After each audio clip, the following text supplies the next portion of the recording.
Suntukan, may katapat na si Jordan Clarkson mga idol. Tinding gulo pa ang nangyari sa Philly pagkatapos ang boxing stance ni Andre Drummond. May na-eject pa sa laban. No VJ Agcom, no Joel Embiid for the Philadelphia 76ers. NBA Cup, Sixers versus Magic. Drive, kick, swing to Jared McCain, first 3-point basket. Kumabalik na ang rhythm ni Jared McCain. Tyrese Maxey, maaga namang na-technical foul, na-irita sa no-call play na to at sinampal ng technical foul ni Mark Davis. Anthony Black transition over Jared McCain. One-handed slam. Get it up ahead, Black in transition. This time it's a no-doubter.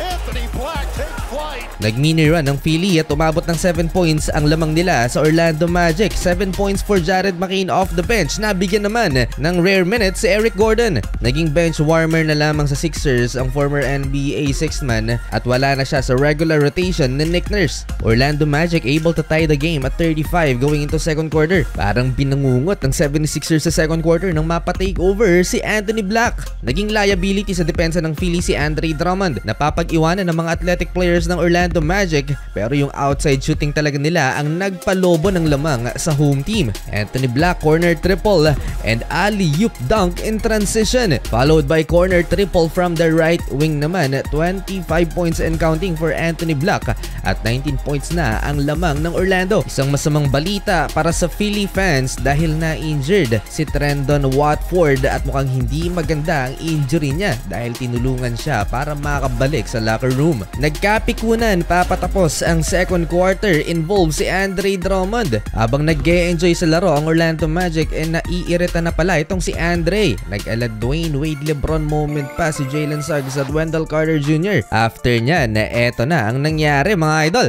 14 seconds separating shot clock and game clock and now we've got, oh look out, Andre Drummond and Wendell Carter squaring up.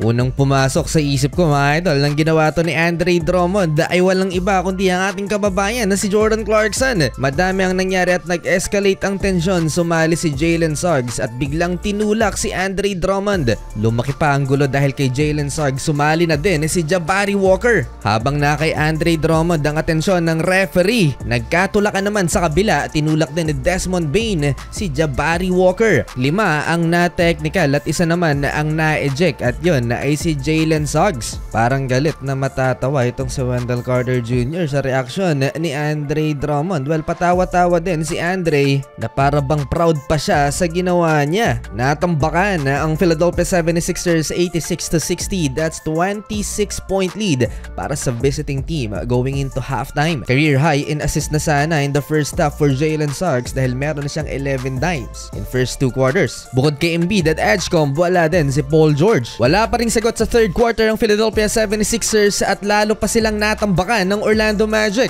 Lack of defense ang nangyari kaya humantong sa ganitong sitwasyon na ang home team. As much as 42 points ang naging lamang ng Orlando Magic dito sa third quarter. 38-point advantage for Orlando Magic going into fourth and final frame. 121-83. Masyadong malaki na ang agwat ng Orlando kaya naman inupo na sa fourth quarter ang starting 5 ng home team. 30-point game while shooting 70% from the field si Anthony Black off the bench. Panalo ang Orlando, undefeated pa rin sila sa NBA Cup. 3-0.